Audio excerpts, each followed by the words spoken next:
Par dire que c'est une belle opportunité, au moins pour une fois, avec le régime du président Fachi. La RDC a eu l'opportunité de relancer ses activités dans le domaine du pétrole, puisque nous avons un potentiel pétrolier énorme dans le pays. Et je pense que vous avez vu la projection qui a été faite dans la salle. Nous avons des blocs de pétrole dans presque toutes les provinces de la République. Et ça va vraiment créer le développement des provinces si le développement, l'exploration et l'exploitation est fait suivant les normes, comme le chef de l'État l'a dit, en respectant les normes environnementales. Je pense que c'est une très bonne chose pour les pouvoirs économiques du pays. Puisqu'il y a déjà des entreprises qui sont très intéressées pour soumissionner sur la manifestation d'intérêt. Après, ils vont passer aux appels d'offres. Je pense que non, c'est très bien. Bon, je ne vais pas commencer à dire, moi-même je suis avocate.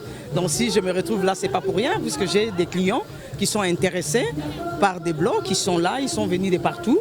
Et je pense que ça va produire des bonnes opportunités. Je suis directeur général de PetroAfrica. Bon, ça contribue à redynamiser ce secteur qui pendant plusieurs années était resté, on va dire, en jachère. Et comme l'a dit le chef de l'État, une participation des entreprises locales à plusieurs niveaux est la bienvenue. L'initiative, c'est une très belle initiative. Je félicite son Excellence le ministre des Hydrocarbures parce que ça remet la RDC sur la carte des pays producteurs du pétrole et ça permettra de déclencher, d'ouvrir ou de libérer le potentiel énergétique fossile de la RDC. Donc c'est une très belle initiative et j'encourage en tout cas le gouvernement des Warriors dans cette lancée. Voilà. Ça c'est une bonne opportunité. Il faut connaître que nous de la Guinée équatoriale, ça fait longtemps qu'on a créé des clairs dans le domaine. Donc quand on voit ça, là, des opportunités comme ça, pour nos sociétés et pour les deux pays, c'est important. C'est pour ça que vous avez vu qu'on a invité spécialement notre ministre pour venir donner notre expérience. Et nous aussi, on est prêts à collaborer avec l'RDC pour que les secteurs privés dans le domaine des pétroliers, ça peut bien évoluer. Le président de la patronale de mon pays, je vois qu'entre nous, sociétés qui sont là, avec les sociétés qui vont gagner les hésitations ici, il y aura les échanges commerciaux. Donc ça va amener les synergies et la transfert de technologies entre les deux secteurs. Merci, Président. Ambassadeur, je conseille le ministre des Hydrocarbures dans le cadre de ce processus de lancement des appels d'offres pour les 27 blocs pétroliers, les 3 blocs gaziers.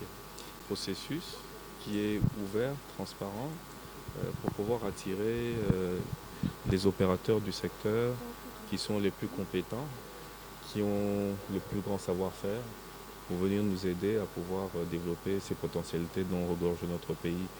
Le gouvernement aurait pu procéder par une démarche de gré à gré pour attribuer ces blocs.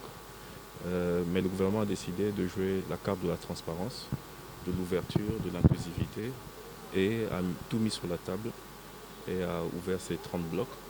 D'abord 16, ensuite on a décidé apparemment d'aller dans une logique de montée en puissance pour être maintenant à un niveau de 30 blocs. Je pense qu'effectivement, comme l'a dit le chef de l'État, il est important que le pays puisse utiliser ce levier de développement économique, mais également tenir compte de la question environnementale. C'est très important parce que notre pays est un berceau écologique pour l'humanité, pour la planète. Et donc on ne peut pas produire le pétrole, s'enrichir en détruisant l'environnement. Mais il est possible d'aller dans une démarche vertueuse où on fait les deux en même temps. On protège l'environnement et on développe notre secteur pétrolier. Et aujourd'hui, ici, le combat pour préserver l'environnement est en train d'être perdu, c'est parce que l'État n'a pas suffisamment de moyens. Et le secteur pétrolier peut justement donner à l'État les moyens qui lui manquaient pour pouvoir protéger l'environnement. Merci.